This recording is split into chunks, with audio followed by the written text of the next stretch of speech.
আসসালামু আলাইকুম সম্মানিত ভিউয়ার্স, আশা করি সকলে ভালো আছেন। জানি সকলের মন খারাপ। আসলে আমরা আজকেও দেখতে পেলাম অনেক বড় একটি পতন, যেটা আমরা কেউ আশা করিনি। আজকের মার্কেটের পতনটি কী কারণে হয়েছে এটা আপনারা কম বেশি সবাই জানেন।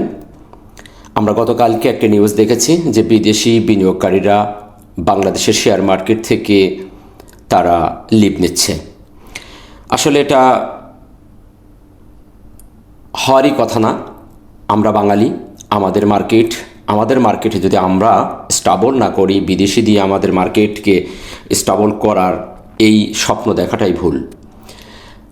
আমরা কিছু পেনিকবাজ মানুষের কারণে মার্কেটের বড় একটি পতন ঘটেছে। তো এই বিষয় নিয়ে আমি আর বেশি কিছু বলতে চাচ্ছি না। তবে এ ধরনের বড় পতন থেকে পুনরায় মার্কেট ঘুরে দাঁড়ায় এর আগে আমরা দেখেছি। তাই পেনিক না হয়ে ধৈর্য ধারণ করুন, ইনশাল্লাহ আমরা আবারও উঠে দাঁড়াবো।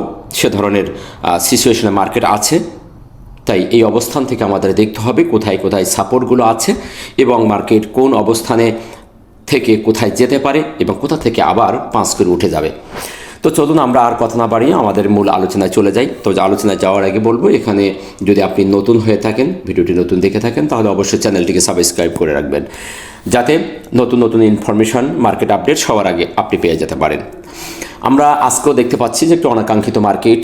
আজকে 36টি শেয়ার পজিটিভ হয়েছে, 311টি শেয়ার নেগেটিভ, 40টি শেয়ারের কোনো পরিবর্তন না হয়ে প্রায় 59 পয়েন্ট মাইনাস করে মার্কেট অবস্থান করছে 4939-এ। আমরা আজকেও দেখতে পাচ্ছি মার্কেটের লেনদেন খুব বেশি কমে নেই। গতদিন ছিল আমাদের 429 কোটি, আজকে দেখছি 412 কোটি, সেখান থেকে আমাদের 17 কোটি মাইনাস হয়েছে।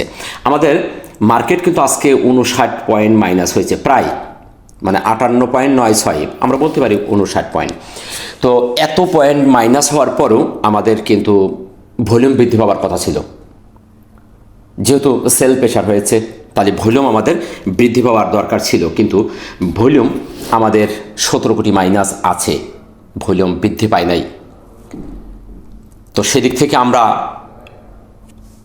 এখানে একটু যদি গভীরভাবে চিন্তা করি, তাহলে এখানে আমরা দেখতে পাই যে এখানে বড় বড় যে বাংলাদেশের যদি বড় বড় গ্যামলার যারা, মার্কেট মেকার যারা, তারা মার্কেট থেকে বেরিয়ে যায় নাই। ছোটোখাটো বিনিয়োগকারীরা তারা ওই নিউজের পরিপ্রেক্ষিতে তারা প্যানিক হয়ে সেল করে দিয়েছে। তাই এটাকে নিয়ে এত প্যানিক হওয়ার কিছু নেই। ইনশাল্লাহ আমাদের মার্কেট আবারও ঘুরে দাঁড়ানোর সম্ভাবনা বেশি দেখতে পাচ্ছি। তাই আমাদের এখন পর্যবেক্ষণ করতে হবে। সেক্টরগুলোর মধ্যে আমরা দেখতে পাচ্ছি সব সেক্টরেই খুবই বাজে অবস্থা হয়েছে এবং সবচেয়ে বেশি ফল হয়েছে আমরা দেখতে পাচ্ছি যে ব্যাংক সেক্টরটি। এই ব্যাংক সেক্টরটির কারণে কিন্তু আমাদের মার্কেট বেশ সামনে এগিয়ে যাচ্ছিল, কারণ ব্যাংক সেক্টরের কারণে বেশ কিছু মুভার এখানে আছে। মার্কেটকে সামনে নিয়ে যাওয়ার জন্য ব্যাংক সেক্টরই বড় ভূমিকা রাখে। তো ব্যাংক পতন হওয়ার কারণেই আজকে এত বড় চলে এসেছে। তবে নিরাশ হওয়ার কিছু নেই। ব্যাংকের যে টেকনিক্যাল অ্যানালিস্টটা যা আমি দেখেছি, যথেষ্ট ভালো একটি সাপোর্ট এসে দাঁড়িয়ে গেছে আজকে। ইনশাল্লাহ আগামীকাল হয়তো মার্কেটে ব্যাংক সেক্টরে আবার ঘুরে যাবে, সে কারণে মার্কেটও পজিটিভ হবে হয়তোবা। এখন দেখার বিষয় আগামীকাল কী ধরনের বিহেভ মার্কেট করে। তাই ব্যাংক নিয়ে বা অন্য সেক্টর নিয়ে আর কথা বলছি না, আমরা সরাসরি প্রাইজের অ্যাকশান চার্টে চলে যাচ্ছি। দেখি আমাদের সেখানে কী ধরনের বিহেভ করছে মার্কেট। আমরা দিনের শেষে আজকে দেখতে পাচ্ছি একটি বিয়ারিশ মারুবুজি ক্যান্ডেল, পারফেক্ট একটি মারুবুজি ক্যান্ডেল।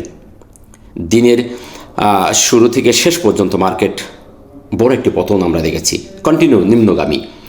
দিন শেষে আমরা 59 পয়েন্ট মাইনাস করে একটি পারফেক্ট একটি বিয়ারিশ মারুবুজি ক্যান্ডেল ক্রিয়েট করেছে। ক্যান্ডেলটি অবভিয়াসলি নেগেটিভ, তবে এই নেগেটিভটি আমার কাছে পজিটিভের কিছু সিগনাল দিচ্ছে।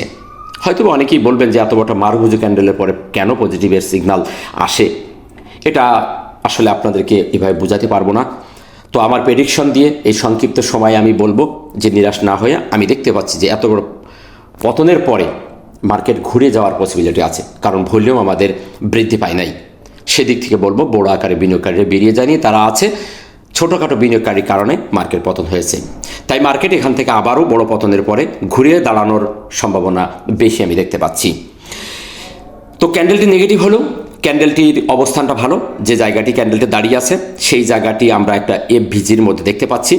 আমরা যদি দেখি গত পহেলা জানুয়ারি থেকে তার হাই এবং 5ই জানুয়ারির লো, এই জায়গাটিকে আমরা যদি এফভিজি করে দেখি, একটা সাপোর্ট জোন করে দেখি, তাহলে 4916 থেকে 4943 এই জায়গাটি একটি এফভিজি আছে। এখান থেকে পাঁচ করার মার্কেটের অনেক বেশি সম্ভাবনা আছে। আমরা দেখতে পাচ্ছি যে মার্কেট আমাদের কিন্তু বড় একটি সাপোর্ট ভেঙে ফেলেছে, ইএমই 50 ভেঙে নিচে নেমে এসেছে, এটা একটি নেগেটিভ, অবভিয়াসলি নেগেটিভ। তবে এই জায়গাটি যেখানে দাঁড়িয়ে আছে এখান থেকে যদি মার্কেটে ফল হয়ে যায় তাহলে আরও একটি এফভিজি আমাদের আছে। সেটি যদি আমরা দেখি তাহলে আমরা দেখতে পাবো যে আমাদের 30শে ডিসেম্বরের হাই, ক্যান্ডেলটির হাই এবং 4 জানুয়ারি ক্যান্ডেলের ওপেন, এখানে আমাদের একটি এফভিজি আছে।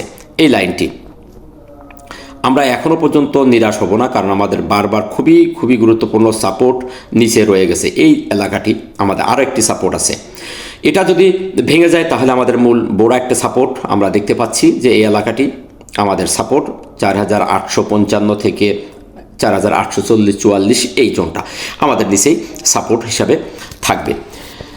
তো সেদিক থেকে বলবো অবস্থানটি ভালো, ক্যান্ডেলটি খারাপ হলেও ক্যান্ডেলের অবস্থানটি ভালো এবং ফুললি মারবুজো, বিয়ারিশ মারবুজো হওয়ার কারণে এখানে পরের দিন আবার ঘুরে যাওয়ার সম্ভাবনাই বেশি আমি দেখতে পাচ্ছি। এবং রেজিস্ট্যান্সটা যদি দেখি, রেজিস্ট্যান্স আমাদের গত 8 তারিখে 8ই জানুয়ারির হাইটেই থাকবে, আমাদের 5012 যে এটি উঠেছিল এটি আমাদের এখন রেজিস্ট্যান্স থাকবে। এবং আরও একটি রেজিস্ট্যান্স আমাদের ইএমই 50 যে 4967, এটি কিন্তু খুবই গুরুত্বপূর্ণ। এর আগেও আমরা বারবার এই জায়গাটিকে ফলো করেছিলাম, বেশ কয়েকদিন এটা ভেঙে উঠতে পারছিল না। তো সেই জায়গাটি আমাদের এখন একটা রেজিস্ট্যান্স এবং 8 তারিখের হাইটে আমাদের একটা রেজিস্ট্যান্স থাকবে। এখন আসুন আমরা আরেকটু চার্টের মধ্যে আরেকটু বিষয় দেখি যাতে আমরা নিরাশ না হই। আমি একটু দেখিয়ে দিই, আমাদের কিন্তু সে হরিজন্টাল সাপোর্ট জোনটা এখনও পর্যন্ত বহাল আছে, খুবই চমৎকারভাবে সেটি কিন্তু রয়ে গেছে।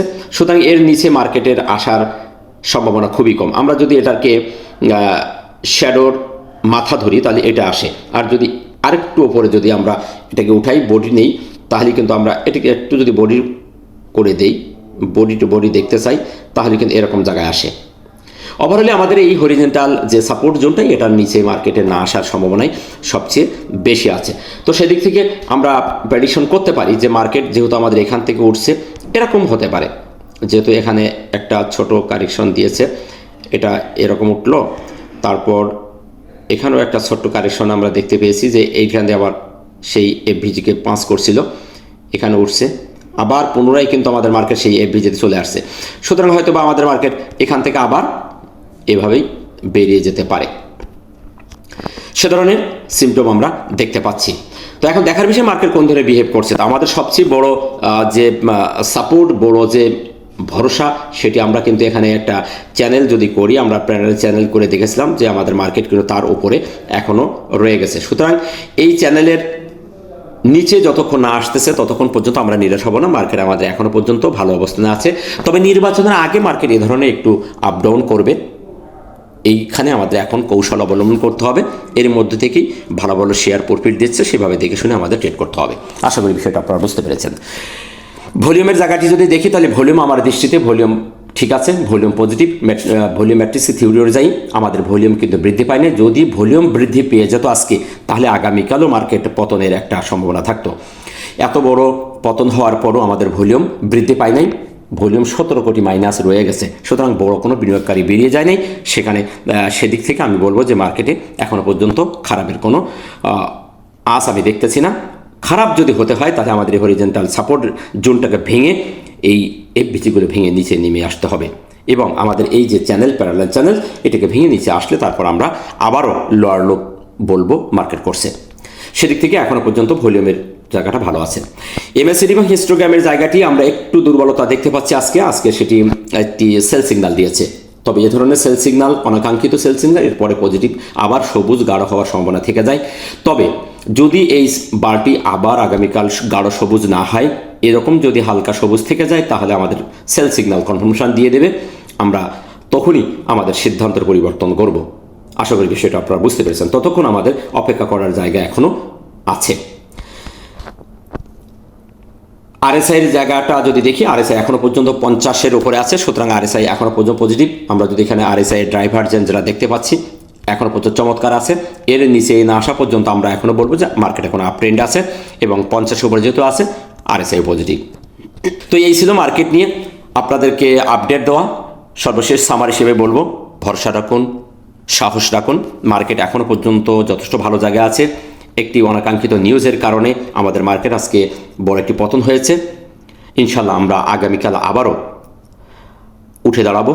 নিরাশ না হয়ে টেকনিকে ট্রেড করুন, অন্যের কথায় কান না দিয়ে বুঝে শুনে মার্কেট স্ট্রাকচার বুঝুন, বুঝে শুনে ট্রেড করুন। তবে মার্কেট এখনও পর্যন্ত স্থিতিশীল নয়। মার্কেট এখানে থেকে আমাদের মার্কেট আবারও হায়ার হাই করতে হবে। আমাদের মার্কেট সর্বশেষ যেটা বলবো, আমাদের মার্কেট 5077 এই লেভেলটা ভেঙে বেরোতে হবে। যতক্ষণ না বেরোচ্ছে ততক্ষণ পর্যন্ত মার্কেটের প্রতি আমরা স্ট্রংলিভাবে আস্থাবান হতে পারবো না। তাই এই সব জায়গাগুলোকে আমাদের খুবই তীক্ষ্ণ দৃষ্টি রাখতে হবে এবং কৌশলে ট্রেড করতে হবে। আশা করি বিষয়টা আপনাদেরকে বোঝাতে পেরেছি। এখন দেখার বিষয় আগামীকাল মার্কেট কোন ধরনের বিহেভ করছে। এ ধরনের বড় পতন থেকে মার্কেট পুনরায় পরের দিন পজিটিভ হয়ে যাওয়ার সম্ভাবনা থেকে যায়। এখন মার্কেটের প্রেক্ষাপট দেখেই আমাদের আগামীকাল সিদ্ধান্ত গ্রহণ করতে হবে। আশা করি বিষয়টি বোঝাতে পেরেছি। সো ভালো থাকবেন। ভিডিওটি ভালো লাগলে লাইক, শেয়ার, কমেন্ট করে অন্যকে দেখার সুযোগ করে দেবেন। দেখা হচ্ছে নতুন কোনো ভিডিওতে। আসসালামু আলাইকুম ওয়া রাহমাতুল্লাহ।